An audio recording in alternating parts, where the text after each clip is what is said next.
Hi,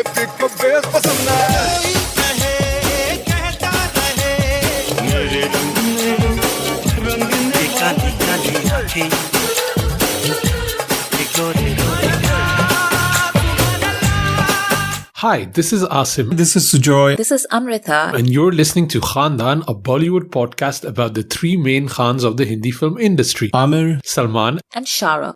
Hi, you're listening to Khandaan, a Bollywood podcast regular feed. Thank you so much for your support over the years. We now have a Patreon channel with bonus content and exclusive merch for those of you who would like to support us. Every dollar goes towards creating more and better content. Visit us at patreon.com/Khandaan podcast. hi and welcome to a new episode of Khandaan Podcast. My name is Asim Bernie and I'm joined by my lovely co-host Amrita and Sujoy. Hey Amrita, hey Sujoy. Hello. Hi. Hello.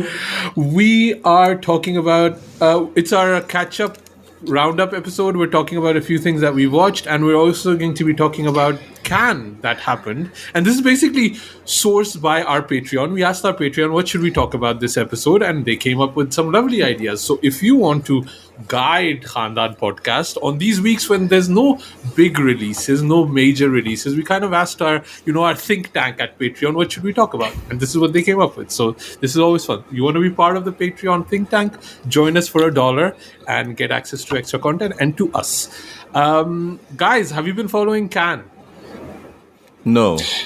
I mean, it's been kind of hard not to catch up, at least on the peripheries of it, because it's just on your TL all the time. But do I care about it? No. More about the 19-minute standing ovations and the red carpets than the movie themselves. But as a festival itself, taking it out of the Bollywood conversation, do you care about Cannes as a film festival? Do you watch those movies? Does it mean anything when the little crown thing comes up in front of the movie, like official selection or whatever? Do you seek out those movies later on? No, not Cannes, but I do pay attention to Sundance. I haven't in a couple of years, but because it hasn't been held for a couple of years, I guess. I just realized as I was saying. But Sundance is usually where I pay attention to when I'm looking at emerging cinema or new titles that are exciting in some way. And then sometimes Toronto is a really good indication, but the European ones, I don't really watch European cinema like that. I'll watch maybe a couple of European movies a year. And that is usually, it has to break through that barrier, right? That cultural barrier to get to me. So yeah, no. What about you, Sujoy? As I don't know, there was a point in time when peer pressure would get me, when people around me were like, oh, festival movie, ye nahi dekha to kya dekha, type of thing. And most of the time they have been mostly boring for me. I need masala, I need action, I need drama, I need fast-paced editing, it is the age of TikTok. If it does not catch me in 30 seconds or less, I'm scrolling away. My mind goes like that, and it's been like that, especially with the pandemic and stuff. So I don't necessarily seek out Cannes movies. Having said that, movie had a promotion. I think it was £4 for 4 months subscription, and I subscribed, and I've been watching some movies on it. So they are not necessarily just Cannes exclusive, I guess, but they have a list of movies that were awarded at Cannes, and obviously it's not just European movies that get that breakthrough in Cannes.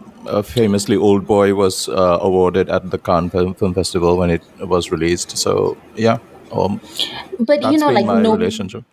Nobody is watching Old Boy because it won at Cannes, Yeah, absolutely, that's basically what I was trying to say, because I have no issues with film festivals in general. I don't know if you guys remember it, but I used to volunteer at the film festivals in London all the time, and I used to watch a lot of the film festival movies and stuff. I actually saw Tu Hai Mera Sunday at the London Film Festival the year that I moved to London. and I loved it. Like, I reviewed it for you podcast actually. I still see that movie and I feel guilty every time I skip over it because I have this voice in my ear saying, Amrita likes this movie, I should really watch it. She's been talking about it for a few years and I still haven't watched it, and I really feel guilty I skipped 2 minutes. So yeah, I have no problems with film festivals as such or Cannes, but with Cannes, I mean, yeah, like Asim was saying, like so much of it is performance, which is why I really start laughing when people in India talk about it as if like, oh my God, like why are you making a spectacle of yourself at Cannes? And I'm just like, it's basically a playground for the rich and famous, and like it's always been shady, and it's always been a place where like like very beautiful women show up to hook billionaires. Yeah. Like it basically invented the term like yacht girl, like comes from Cannes, because they're like they would throw these billionaires would show up in their super yachts, and they would just throw these parties that women would show up at. All the models were there. Like it has always been a fairly like like there's these stories about like Hollywood stars like George Clooney and stuff, like, partying it up. And the whole thing is like a cash transaction, like the biggest hotel in Cannes that you can stay at during the festival, it's cash only. And it's like thousands of dollars to stay at one of these places. So you can just imagine the kind of shadiness that goes on. So for people to behave as if it's some sort of like temple to cinema, it's not that. It's just that, your random like Cannes audience is basically as good as, say, like an audience in like a Trivandrum auditorium on a random like Friday evening. So people like really like cinema, and they're open to experimentation when they're like watching it at Cannes. Like that's basically all it means.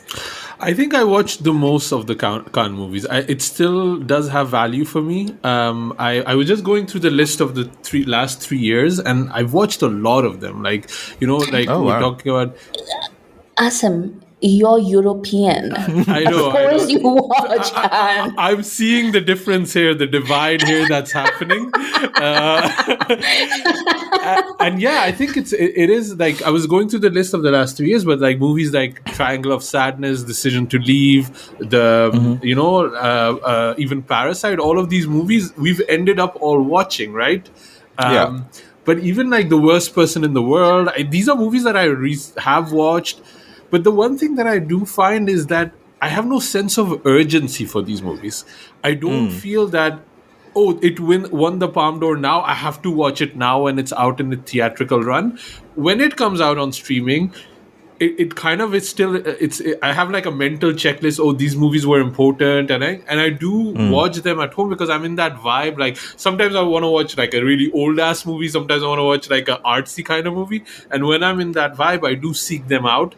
And I like the fact that both with these and with Sundance movies, they do end up becoming available on streaming. And I think that's kind of the thing that these awards and these laurels give a movie, that they get an easier distribution deal. And that is something that for these otherwise boring art movies, like Sujoy is saying, it would be hard. They just get lost in the noise. And I think that adding that cachet of it won something gets you an easier distribution deal. So yes, and I might be watching a bit more European cinema, although my online profile and Twitter feed doesn't mention any of those movies, because I understand where Sujoy is coming from too. A lot of them are boring, and it's funny because we're talking about 19-minute standing ovations and 7-minute standing ovations every year, and a lot of these movies might not even get 19 million or 17 million views, so it's like it's the ovation might be longer.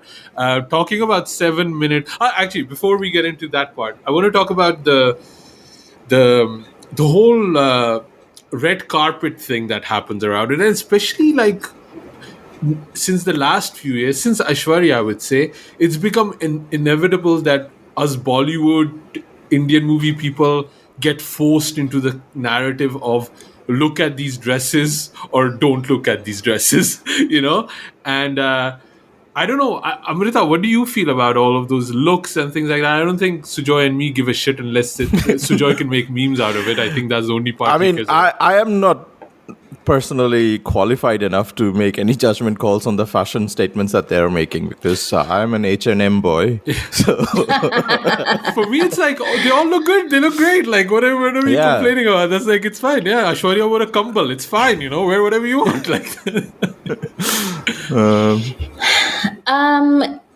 Yeah, I don't really get it. Like, Cannes is not the Met Gala. Like, it's not like a fashion event as such. Like, the movies are always the thing. It makes sense to me that it's brands who are doing the fashion, so to speak. So whether it's Bulgari or whether it's L'Oreal, these are brands who are outfitting these women to make sure that their brands come into focus and sort of like ride their fame. So if you see like what Aishwarya does every year, like she doesn't really attend like the movies as such. Like maybe she'll go to a very like to a giant premiere if she's in town at the same time. But otherwise, she literally comes, she stands on the red carpet, and then she's like, yep, bye. Like maybe she'll watch a movie, maybe she won't. But the whole point of her going to Cannes is that so she can like stand on that red carpet. If you care about it, I guess, well, good for you. But again, like I genuinely don't care. Like Aishwarya, I think like showed up in her thermal kambal because she just wanted to get people talking. And also, I'm pretty sure, like she is very uncomfortable with her body right now and she doesn't know how to handle it, which is very sad. oh, okay. She should just go the Monica Bellucci way, in my opinion. But like, What's like up with the she's. body? Sorry, I don't know the context of this topic. Oh, it's just that, like people have been talking about like how, like, she seems to have put on weight, Oh, which she's Aishwarya freaking Rai. Who Yeah. cares, know? But it's one of those things, right? Like if you've spent your entire life having people tell you like, oh my God, you're the most beautiful woman in the world. You're the most beautiful woman in the world. And you have been this very cis heteronormative like beauty icon, and then all of a sudden you don't exactly fit what the idea is of like beautiful youth. Then you kind of just, I guess it's normal that you would feel like, okay, fine, like there's something wrong with me, which is insane to me because we just saw her in PS1 and 2, which she shot like what 3 years ago. So it's not even that she she was hideous in that or something like that. Like, yeah, but you can't fix what's in somebody's head, I guess. Okay. So I think like that was basically it. But genuinely, like the dresses at Cannes, and there's this whole other debate about it, right, in amongst the Indian celebrities, because you can't go to freaking Cannes without like giving a sob story interview about like मुझे ना पूरे designers ने ना कहा था, and then like मेरी by और मैंने ना like हमने ये सिलाई करके like I've come here, like मेरी ये दुख भरी कहानी. I'm just like, what have you achieved in life? Like you're talking about getting to Cannes as if like you've climbed Mount Everest. Like what the hell is wrong with you? But मेरी it's like विधवा बहन अंधी माँ. exactly, that is literally what and it's not even like like influencers or stuff. I've heard it from like Vijay Varma, for God's sake. Like the man is on a career high and he's giving his interviews about like मुझे कोई designers अपने कपड़े नहीं देता था, and I'm just like, fine, but like why is that the pull quote from your interview? Like you have so much going on and you're just sitting there thinking about like मुझे किसी designer ने कपड़े नहीं दिए, like what? So yeah, there's this entire thing about like, I guess like a few years ago there was this TV actor called Hina Khan. I've never seen any of her work, but she's apparently like very popular on Indian TV, and she was like the precursor to what I know that we'll be talking about in a bit, about all the influencers who showed up at Cannes this year. And I guess like the editor of Filmfare made fun of her being at Cannes, like, oh my god, like look at her, like why is she at Cannes? And then it became like a huge deal. Like everybody was sticking up for her Why and was she saying at that Cannes? Why was no. she at Cannes though? I have no idea why she was Oh, at Cannes. I think she just like showed up. she took the Because you wrong can bus. show up. She took the wrong bus and just ended up at Cannes. I would imagine it's some sort of like brand thing, maybe. I have no idea like what it is, because India also runs a film booth, I think, every year, which is how a lot of these people end up at Cannes. Because and I'm not exactly sure if that film booth has ever actually signed any deals that I've heard of. But every year they have it, and they get like stars to go out there. The word star being used very loosely. And yeah, I think there's like a whole bunch of narratives that I don't care And about. I think that's an important point because a lot of times when, especially in the Indian narrative, there's this idea, oh, our movie showed at Cannes. They're actually talking about the marketplace and not the official Yeah. selection, right? And Yeah, that yeah, yeah. happens a lot. I remember there was this Madhavan movie, Rocketry, that was the same Yeah. thing where he was like, they were like all promoting it, showing at Cannes, but it was actually at not the official selection, but it was at this market thing that they have. Yeah. But Kennedy was an official selection. That was going to be my segue. One person that does actually manage to capture the Cannes crowd and is buddy with it is Anurag Kashyap, and his new movie legit had a 7-minute ovation at Cannes. Yeah. And that was Kennedy. Did you guys watch the teaser for that? I did, yeah. What did you think, Sujoy?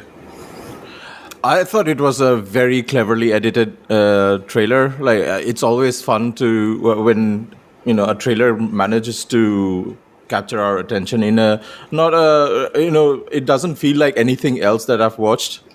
Like trailers can be cut in only so many ways, and this manages to use the music, the setting.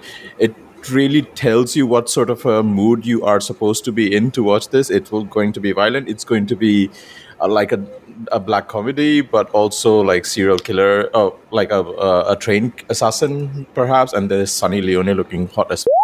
And I'm really happy that the guy who is playing Kennedy, what's his Rahul Rahul name? Bhatt. Rahul Bhatt. He was a TV actor for the longest time, and he did not get any major roles. And then he appeared in Ugly, which is also a Anurag Kashyap movie. And then he's getting this movie. I think I hope good things happen to this guy, and he looks great. I'm really looking forward to watching this movie.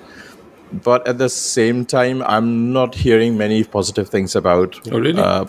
Yeah. I mean, the 7-minute ovation happened, but people are kind of lukewarm about the actual movie itself. I noticed that I couldn't find any like non-desi reviews of the movie. I was looking for them because I mean, if that's the crowd you're playing to, that's the critics I want to read about then, right? Like, Yeah. because that's the festival, that's the one giving you 7 minutes of ovation. So I was like, who actually wrote about it? But there were like Deadline and Variety and stuff like that, but mostly were by Indian writers writing about those movies. So I think there's something that hasn't, pushed through narratively. But So Asim Chabra wrote about that on Twitter, where he basically posted a photo of the next day during the press screening, when he was like, it's mostly empty. It was like half empty or something. And he was like, everybody here is desi and like writing about this movie. And he was talking about it being a sign of the exclusion of Asian movies even today, and particularly Indian movies, in the wake of like RRR going to the Oscars and everything, and everyone talking about the summer of the Bollywood movie or whatever. And he was like, well, there still aren't any white critics here, right? And he got jumped for it because, well, it's Asim Chabra and he always gets jumped on Twitter. And people were just like, oh, you're just trying to like bring this movie down even before it's released, etc., by like showing that, like it's not as big of a success, etc. But he was making a very important point, which is that, like it doesn't matter what the narrative might be in India. if you're going to be showing it at a venue like that, then you do need the natural audience for that venue to be as invested in it as your own audience at home. Because at this point, like, of course, like, we all know in India or in South Asia basically, who Anurag Kashyap is and what to expect from him, etc. But if he's showing it in a random theater in New York, what's that audience likely to be? And what I find surprising is that, like you were saying, I'm European, so I have those eyes, right?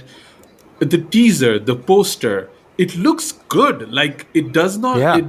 look like, oh, this is like some boring village movie, or this is Bollywoodish, super Bollywood, something that would turn people off. It genuinely looks like a movie like that everybody could watch, and it looks like snappy and cool, and all of these things, like the font choice, the editing in the teaser, it all looks very like propulsive.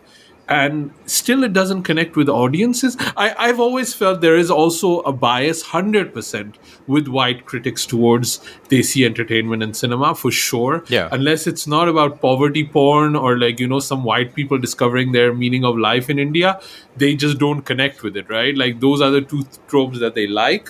And I don't think the RRR phenomenon is translatable. RRR is RRR. It's it's just Rajamouli that's kind of building up a fan following. I don't think it's something that's translatable to others. So that, I think Asim was making that point about it, but I don't think it's valid necessarily. One doesn't affect the other. And also, I don't think the Cannes audience was ever the RRR audience. They were totally separate audiences. But it's a shame, because I also like the trailer teaser a lot. I did find it funny because it says the director of Gangs of Wasseypur, Ugly Psycho Raman, but the movie reminds me most of his Bombay Velvet, which is not mentioned in it, Anurag Kashyap wants to forget about it. Yeah. But I like the vibe of it, and honestly, the main reason I'm going to watch this is for Sunny Leone. I'm so happy for her. Yes. Like, I've loved her, I mean, like, beside the point of her previous work, amazing. But, I wanted the best for her, like from Baby Doll era and stuff like that. She just has like a very nice personality, and I want the best for her. And how she's been treated, like this horrible interview she had to sit through, and the shaming, live television shaming, and now ending up at Cannes. It's an amazing story, I'm going to watch it for her. I wanted this chance for her, and I'm sure she's going to deliver. And I think for me, that's going to be the main reason, because honestly, I've seen a lot of terrible Kashyap movies throughout the years that did nothing for me. I've seen enough of them, so it's not even like this is a big pull for me. But I do want to see Sunny Leone in these like nostalgic 60s Monica Bellucci kind of hairstyle. It looks really, really cool. Yeah, 100%. Like, I'm all in for Sunny, who has like an amazing personality. She's always so articulate, so funny, and so dignified. I wish her nothing but success. When is it out for mainstream release? Do you know? No clue. All right. If it's coming out in the next month, then maybe we can watch it together. Yeah. Two more things about Cannes that happened, and they kind of follow each other up. It's like the onslaught of influences.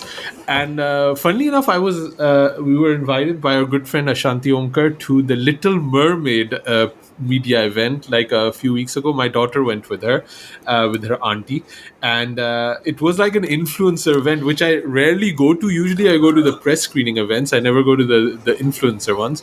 And there's so many influencers, and they have all like 100 million followers, and I don't know who these people are. And the same thing happened at Cannes. Like, a lot of influencers showed up, and it made me realize that I rarely watch any influencer content. Like, there's I don't follow any of them, like unless they're film related, but I see them more as maybe film critics in a way, and then or essayist. Yeah, or maybe some are doing like comedy sketches that I'll sometimes watch, but rarely. They'll usually get shared with me. I won't follow them. I mean, we are not exactly the audience for influencer material either, right?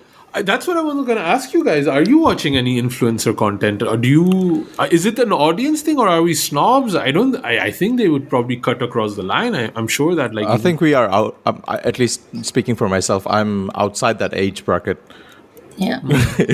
You know, I think the only sort of influencer in quotes person that I watch would be like Tom Ska, but is mostly like very nerdy. You know, all those ASDF movies. He sort of makes like really weird nerdy content.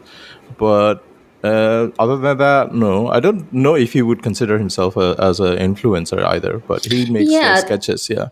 I follow certain content creators because, like they make like food or they review food or they do like mukbang channels or whatever.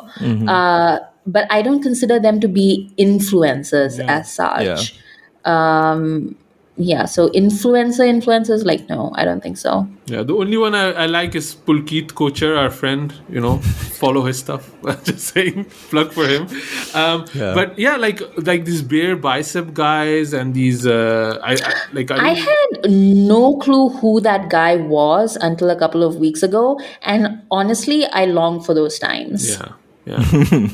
And so many years ago, I think I saw a snippet of him interviewing somebody about Bollywood insider gossip, and then it disappeared. I never even knew that he had made like big leagues by now, enough to make it to the Cannes Film Festival. I was like, okay, good for him. And then somebody tweeted like, oh, he's a Nazi sympathizer or something. And then so what's happening? Can I just say we throw these words around very quickly, and a lot of people are just dumb and they want views. Yes. Yeah.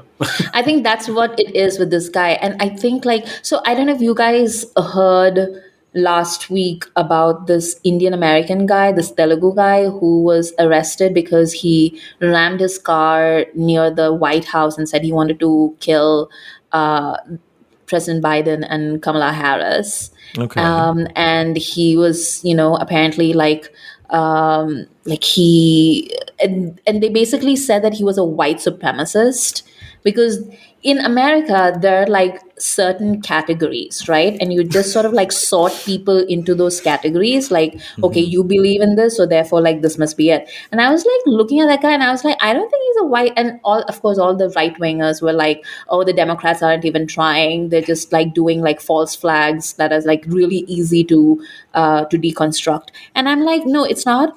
Obviously it's not a democratic false flag. It's just like what it's like when you are an upper caste, upper class Indian. And I'm saying very specifically Indian because I don't know what the equivalent might be in other parts of South Asia or let's say the Middle East or whatever. But there is definitely a class of person who has no idea or understanding of political ideology, but they can very much understand the value of the structural privilege that governs their lives and feel threatened by its dismantling. So a lot of these people who like talk about like how like Dalits have reservations in India's elite colleges, etc., they have no idea what it is that they're actually saying. They just know that, I feel like somebody's taking something away from me. And I think like these are the people who are doing it. And therefore I am against them. But like they have been fed and indoctrinated into that line of thought by people who belong to a certain ideology. And because they don't have the critical thinking skills or the self-awareness to deconstruct that, they're just like, well, no, like I'm not one of those people. I just believe this on my own. And you're just like, no, actually, that's not how, propaganda works. Propaganda relies upon you thinking that this is your own idea when in fact you're being brainwashed. And I think that goes close to a lot of people in India today. And this guy, like, I've heard what he was saying, and there was this other guy who was working for Deloitte, I think, and like actually wrote on LinkedIn. Yeah. I saw that. I saw that. Oh my God. Like, imagine like telling your entire. But the thing is, like, that is the kind of thing that I bet that guy heard in his home growing Yeah. up, Yeah. you know? And those are like things that, and he probably didn't even think that he was saying something controversial. He was just Yeah. like, I'm just being an out of the box thinker. Like, I don't want to be a sheeple. And so he just, and imagine saying that to your entire professional network, like, oh my Yeah. God. But it's just amazing to me. Like, you know, the discordant, like, you know, like we talk about like how like two things can be true at the same time, but like these people take it to like a whole other level, you know. Like on Tuesdays they're just like, Israel is amazing because like it's killing Muslims, and then on Wednesdays they're just like, we love this particular, you know, American thinker in double quotes, because, and that person's like violently anti-Semitic, and you're just like, but you just said that you love Israel. Then why do you love a Nazi? And they're just like, yeah, like, of course. What's Yeah. the problem? You know? It's that idea, you know, of equality feels like oppression for those in power, you Yep. know, like that, that Yep. quote. That's exactly what it is. Yeah. So But anyway, like coming back to Cannes. yeah, apparently it is giving. Film Companion then wrote a tweet about, you know, an unfortunate tweet, I would say, maybe unfortunately worded, but basically they said, you know, like we've been doing interviews with filmmakers and we've doing with film influencers. The influencers are getting many more views. Think about that. Like, sit with it and think about it. And that did not go well on film Twitter. So I don't think that tweet was actually meant for like film Twitter as such. I think like that's where, you know, this happened, because like film Twitter is pretty woke to like these things, and I think people understand exactly what's happening. But I guess like important context, like this beer biceps guy who was like, Hitler has some good ideas. He was interviewed by Film Companion. I guess like we forgot to mention that. Is And that the also, Nazi sympathizer they were talking about?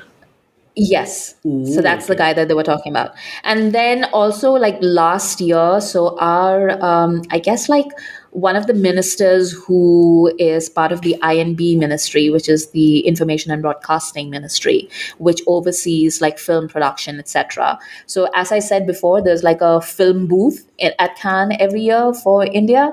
So of course the government officials are going to go, because like, what's the point in being government if you can't go like to Belayt, right? So the minister who went last year was basically one of these guys who should have been arrested during the Delhi riots about 3 years ago, like right before the pandemic. And he was indulging in hate speech, and he was like threatening to shoot people, etc. And Film Companion did a interview with him also last year, in his role as like part of the INB ministry. So people were just like, you can't keep platforming fascists and Nazi sympathizers, But how are and you then going to get also content in be. India if you don't do that? Like, who are you going to interview, you know? कोई बचा ही नहीं है. So film Twitter was basically up in arms about it, but I think that particular tweet, and it went out from Sneha Desai, who I feel was the person who was like on the Film Companion B team, who was charged with making all these interviews of influencers, because like Anupama Chopra just went there and like talked to all the A-list talent, and then she just left this poor girl to like do her interviews. I like her. I've with seen her stuff. I influencers. think she's very pleasant. Like, I like I don't really know her or her content, but yeah, I think she was saying it from like a Producer's point place of view, where no? not just that, but also like on so if you go to say Reddit or if you go to Twitter, you will see a lot of lay people who might watch like say one Bollywood movie a year or whatever, Yeah. and they're like, why do these nepo kids always get all these movies? Like, we should support like other talent, like Bollywood has to change. And so she was basically calling them out and saying, ki, look, you can literally just go to YouTube and support these, like, like proper talent. None of these are like nepo talents. These are all outsiders who are making like these very like gutsy pieces of indie cinema that are now premiering on the world stage, and you can show your support. And of course, like none of these people are interested because kaun dekhega ye sari, boring, like, boring films. So she was just basically calling out that hypocrisy. But of course, like film Twitter just descended on her like a swarm of bees. And they're not wrong. Like film Twitter is not wrong. Like I'm solidly film Twitter. Like don't platform fascists, like I'm 100% on that team. But I don't think that she is the person that they should be directing their ire at. Those are not her calls. Like her call is literally to just do her job, which I know is not a defense, but still. There's also this narrative about why influencers are at all required to appear on a stage like Cannes Film Festival. Uh, and like obviously there are the brand deals which are trying to make it happen, more visibility for them. But from an Indian perspective, I also feel there is some sort of a discrimination regarding, these people don't deserve to be on that platform. Like, Of course. yeah, it's kind of like that. Like, how dare they, who look like on a YouTube or an Instagram page, who just make content from their bedroom, all of a sudden have 100 million followers and the reach for brands? How dare these people who are just my buddies, sort of, how dare they just appear on a red carpet out of nowhere? I think that's also the sort of the, these are commoners in a way, at the same time, you want to Yeah. say nepo kids down, but Yeah. also at the same time, how dare these Tu people, kaun these hai? commoners, tu There's kaun hai? also the tu Exactly, kaun hai. tera baap kaun hai, tera baap kaun hai? That's basically it. Like that is the the bipolar nature of the Indian audience, or the Desi audience in general, I guess. But I also think that's also just factually incorrect, though. Like, I'm looking at the Film Companion website now, and the biggest numbers they got was with the Aishwarya Rai interview with 335. Then Sara Ali Khan, 150,000. And then the influencers got like 27,000. What's his name? Ranveer Alabadia. I think that's the beer biceps guys. He got 27,000 views. Like, he gets a lot more on his own channel, right? So, Yeah. Sunny Leone got 100,000 views. So, factually, it seems to be also incorrect. So I think a lot of people are pointing that out too. No, I think she was comparing the influences to the filmmakers, such as the people who produced and directed Agra, for example, not the A-list talent.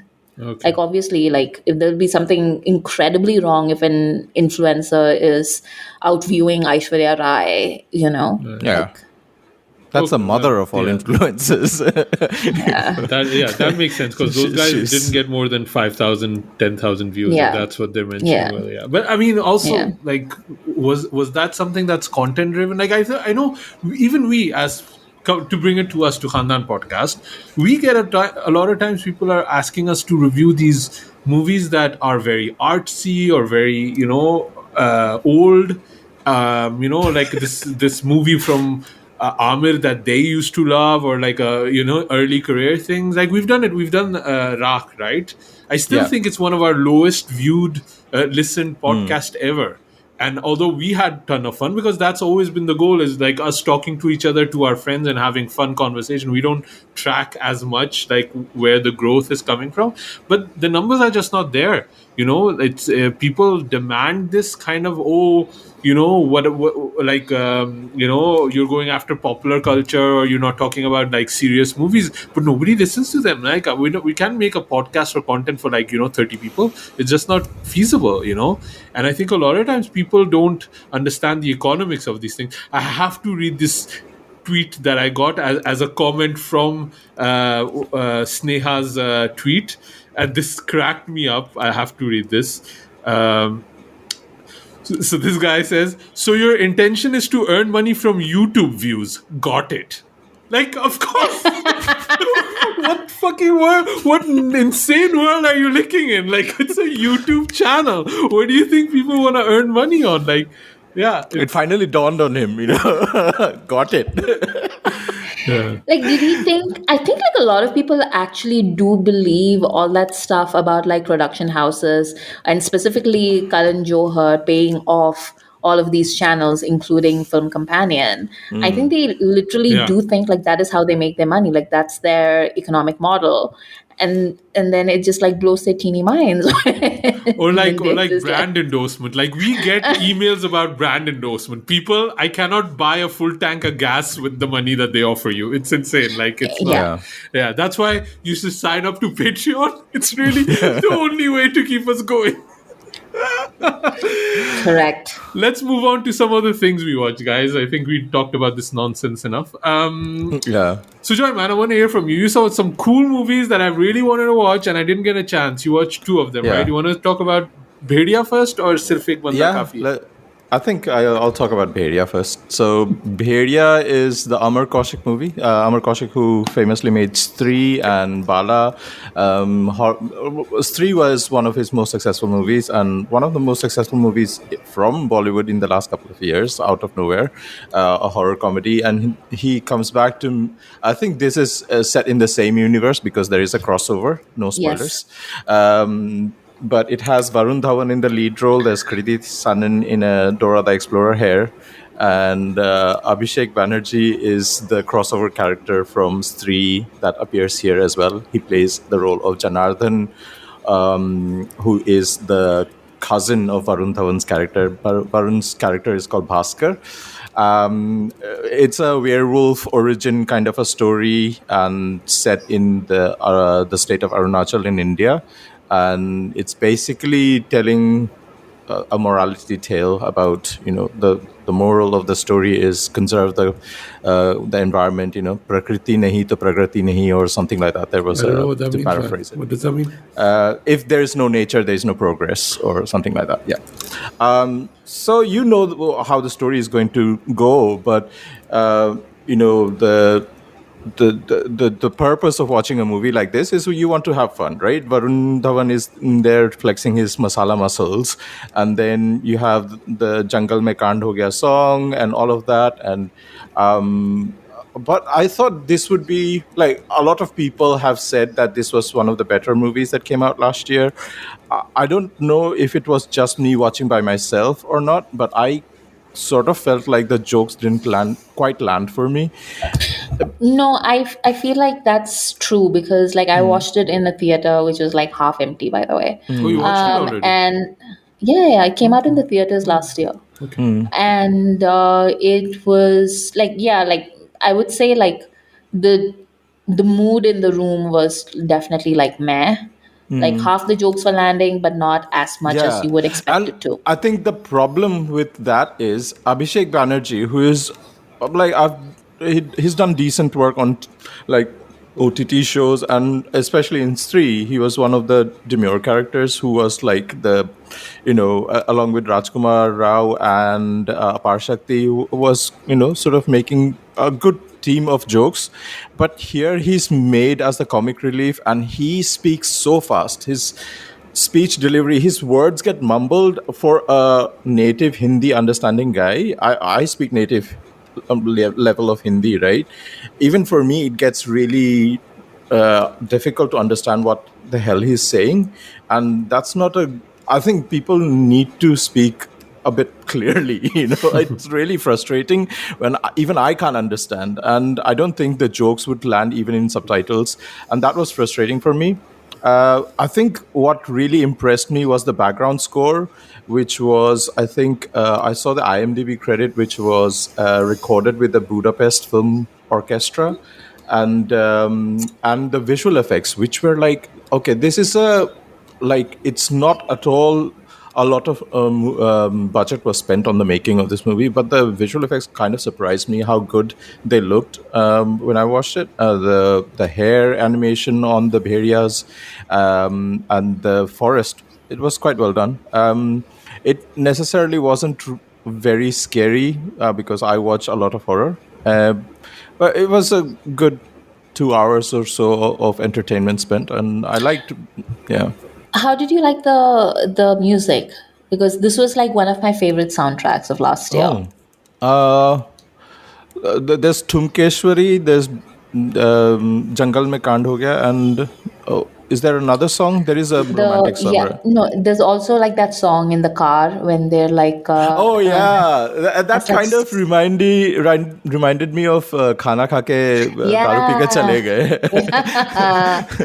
It was so fun. Like I haven't heard like a buddy song in a while, and I was like, oh, like this is like really nice. I actually found much later through TikTok, I heard the song, the Arijit song, the love track, and I actually like that. I've been listening to it much after the movie came out, and I think it's quite. I mean, it's a very Arijit kind of song, but I do like it. Yeah. So, yeah. So you would recommend Bhediya or not really? I mean, if there's nothing better to do, then this can be called as a passable entertainment. There is a lot of like. I knew where this was going. Like they made a lot of jokes at the expense of the guy from Arunachal who's played by Palin Kavak. He plays a character called Jomin, and everybody makes Chowmin jokes on him.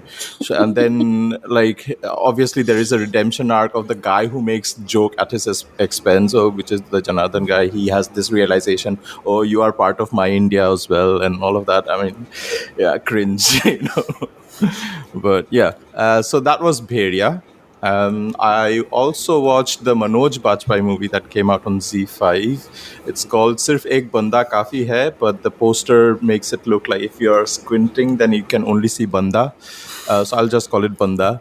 And it's basically, I think it was Asaram Bapu, was it, who got sent to prison for child molestation charges. So it's kind of loosely based on that case. Sorry, is that a religious figure or a godman or? Yeah, he's like a godman who was, he has a long chain of ashrams running across the country and a huge following, obviously. And then in this OTT movie, it's so a similar looking godman who gets accused of molesting this minor aged girl, and how the entire system stands up for this godman because of the following and the influence that he has, the pull he has, the connections that he has. And then on the other hand, there's obviously our hero, which is played by Manoj Bajpayee, who is like very righteous, and he is fighting for the cause of this little girl and her family. So it is a very, very disturbing subject matter that it's trying to handle, and I think they've done it quite well. And it's like Manoj Bajpayee, we know how dependable he is going to be in a role like this. He is chewing scenery, but not like in a very masala way, but he's doing it. He plays a very timid kind of a lawyer who is in awe of his, senior lawyers who are being pulled from everywhere, from, the Ram Jethmalani character who comes to play as well. And he's fighting them with the law book. I think it is a really well done movie. If you like courtroom dramas, this will be totally your cup of tea. The only sort of thing that really distracted me is the aesthetics of the movie, which a movie which is made not for a YouTube channel, but on actually a professionally going to be watched nationwide. It just looks like a Instagram filter has been applied on this movie.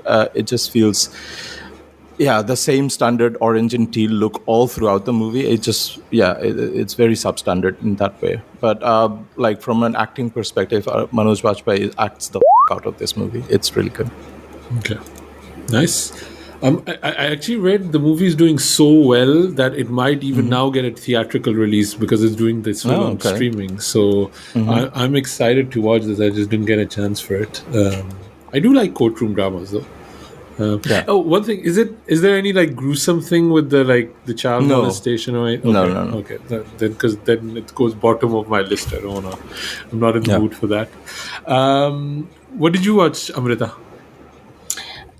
So I tried to watch this thing that popped up on Netflix called Operation Mayfair. I don't know if you guys had that suggested to you by Netflix as well, but it's a Jimmy Shergill serial murder mystery set in London. Oh, wow. So I just wanted to watch it because of that, and I lasted maybe like 10 minutes, and then I was Is it just in like, Punjabi? no, it's in Hindi, but my God, Okay. it is so terrible. Like Yeah. Jimmy Shergill and then like a bunch of like really bad actors, including English ones. And it's definitely like meant to be like sensationalist and everything. And Yeah. it's like Vikram Bhatt movie from like the early 2000s, except Vikram Bhatt was like a competent filmmaker. And Yeah. this is not. Oh, by the way, Amrita, have you watched Your Honor with Jimmy Shergill on Sony Live? No. Is it good? I've heard good things. The US remake is with Bryan Cranston, and like Jimmy Shergill is playing the Indian remake version. Interesting. I have no idea what that is. I also watched Kathal with Sanya Malhotra, which was, I think, Asim, like you were saying that, like you thought it would be funnier, which is exactly my review of it as well, because I had like really high hopes of it. It was interesting to me that they had this love story between Sanya's character and her boyfriend, and they were sort of talking about the class dynamics and also like what it's like in like a small town, etc., and like gender dynamics, etc., of like a woman who's like kicking butt in a profession, in a very male dominated profession, and from that lens it was like a pretty good movie and like I enjoyed it, but honestly like it wasn't half as clever as I wanted it to be. Yeah, I watched Kattal too, and I also thought the jackfruit movie we'd already had Ram Setu, so I don't know why are they creating like a jackfruit universe or something like that. But anyway, the other thing I did, I just found. Asim did not just pull that out from nowhere. He's been sitting on that No, since it's the not movie. in my notes, man. It's not. I just. But I do find it funny that back to back we have Kathal and DAHAAD, which is both about female lower caste cops Yeah. investigating an impossible case, dealing with the patriarchy of missing girls, politics, and a dynamics with a higher caste lower ranking officer that's her junior. So it was like funny that both of these, when there's like a collective idea in the air and you all approach it in different ways, like I call it the legend of the Bhagat Singh effect. yeah, I call it the Remember? Dante speak volcano effect. Like it's like depending. Or the Deep Impact Armageddon effect. Exactly, yeah. Like we're added from the same thing. Yeah, I really just wanted to watch this because of Sanya Malhotra, because I think she does really Yeah. good work. Like every time she's done a movie, I've never really been disappointed by it. Like there's been mid movies, like what was the Meenakshi one that she did for Netflix? Yeah. That wasn't that great. I did like the one she was doing about the grief where her husband passed away. That one I really did like. I don't remember the name of it. And so I kind of was like, and I also felt this got a good push from Netflix too. I think they were like really promoting it. But it also didn't work for me necessarily because of, it's... the case was never that intriguing, and even the kind of the denouement of it at the end, it's just like, because I was like, what happened to the jackfruit at the end? I really care about jackfruits. Like it's something like Akshay has awoken in me, and I want to know where these jackfruits are coming from, where they're going, and I think the movie was trying to make a point of it doesn't even matter because we've Oh, no. There is a tag at the end. Oh, okay. Yeah, Okay. I mean, I think the movie wants to tell you that it doesn't matter because actually the bigger Right. case is about these missing girls, Yeah. and Yeah. it's almost like a throwaway tag at the end of it, and it didn't have the required effect on me. That tag, it's like I did care about the jackfruit. I didn't want to know where these Malaysian jackfruits are coming from. I think Sanya Malhotra is great, though. I think she's really good in it. I do like her dynamics with her junior, and I just feel that they could have done a bit more with it. But yeah, it's I wouldn't recommend this movie. Okay.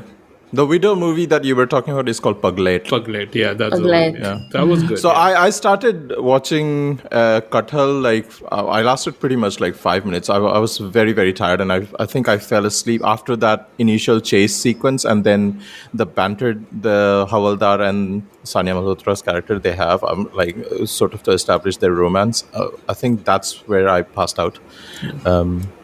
But are you saying I should not continue? It has like Peoply Live vibes, like not too funny, trying to make a point, that kind of thing.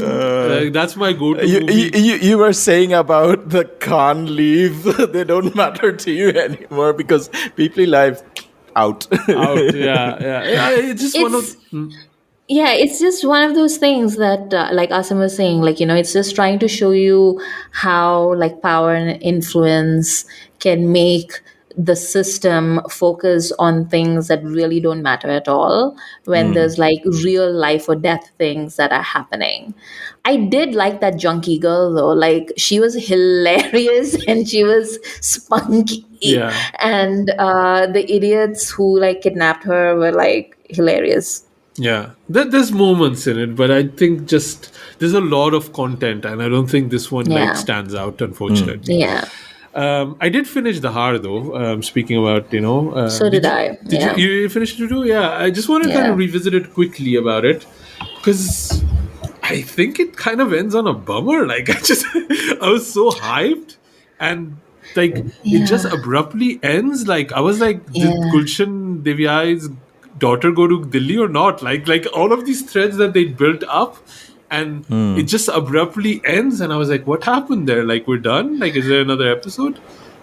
And I don't there were like a bunch of different things that happened in the last episode where I was like, this there's a time jump, right? Yeah, like it just happens really quickly. Like like the whole thing about her and Gulshan Devaya, like where did that come from? Like, because you've been seeing how like he is attracted to her all throughout, but where did this come from? That like she is also attracted. Like I was trying to go through like the other episodes and trying to like think, were there like any like cinematic crumbles left for me to follow? Like there were no breadcrumbs. No. It was just like Vijay Vama's character goes like, I know that you do want to do each other. And then she's like, oh. And then she has like this weird like, epiphany. And then she goes to like change her name back to her original surname. And I'm like, where did that come from? Because she literally never mentions that except like, like it's an accepted practice in that region for people to change their surname in the hope that, they'll be treated better because it's not immediately caste identified. Or maybe it's identified at like for a higher caste or whatever. It also, like for me, it felt like that thing with Rani Mukherjee. Why, like if you're getting assaulted as a woman, why don't you learn kung fu? That kind of thing. Like, what are we talking about? Like the people still, like everybody knew her caste anyway. It didn't matter. Even if she had changed her name. So I don't. And this was also a thing in KATTHAL, right? The whole Basur thing that her name was. And I think I just need more context. I need more Article 15 kind of thing. Like people are just like, ooh. Like especially in KATTHAL, like DAHAAD, I think they kind of built it up much better. But in KATTHAL, I didn't know. Like I don't know as a viewer that Basur is a lower caste name or not. These kind of things. So, but I mean, I'm from India and I didn't know either. Like I had to like rely on contextual clues because, like unless you're from that region, like you generally would not know. Yeah, and it's so complicated. And I just didn't. And the whole.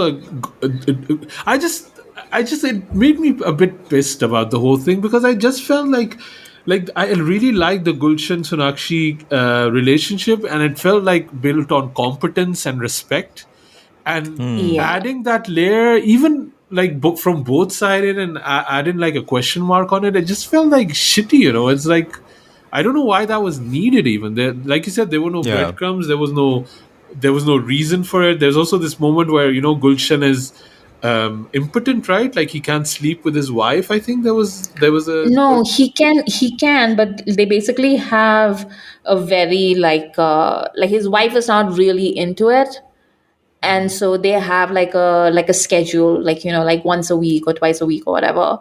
And then like when he tries to initiate any kind of romance outside of that, she's like, but we already did the quota for this week, like why do you want to bother me? And then she tries to initiate because she's like, she can feel him like pulling away from her, and he's not interested, which again, like I don't really understand where Yeah. that comes from, Yeah. because it's not like they're having a grand romance anyway. Like they're having like the most depressing sex that you've ever seen in your life. And he just like is like, oh, I'm like busy. And then she goes like batshit. Yeah. Like she's just like, I know you're having an affair, like blah, blah, blah. Like where is that coming from? Yeah, Where is yeah. any of It's that like coming from? it felt like a breaking of communication between like a married couple, but it's not really explored. There's none of them want to resolve this, and it doesn't get resolved. Like it just is left No. as a story thread, and even the thing with her mother. Like her mother wants to get her married and things like that. There's all of these threads that were in there that end up going. Like what happened with this Soham Shah character, where with his he was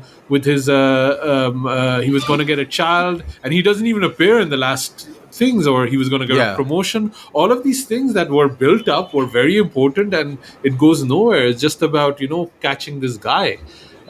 So yeah, I know there's going. I think they're going to do a second season, but they just ended it in like a very awkward way. In Yeah. a way, Oh, they to are like, doing a second season. yeah. Okay. So, I mean, Well, if it's I Excel assume so. Production or Tiger Baby, it might Yeah. be in 15 years, like with Made in Yes. Heaven, right? So, Yeah. excellent work from Sonakshi, though. She's Yeah. amazing. I love her. She looks amazing and she acts amazing. Like, I think she's the star of the show. I really, really like her. Yeah. Yeah. Yeah. Same. I mean, the entire star cast. Like Soham Shah was great in his role. Gulshan Devaya is just like such a like leading man vibes. Yeah. And Vijay Varma, of course, was just like excellent. But also his character, there's never even an explanation given why he's doing what he's doing, right? Like there's no like, did he hate women? Did he love women? What happened? Like, okay, his dad killed his mom. But Yeah.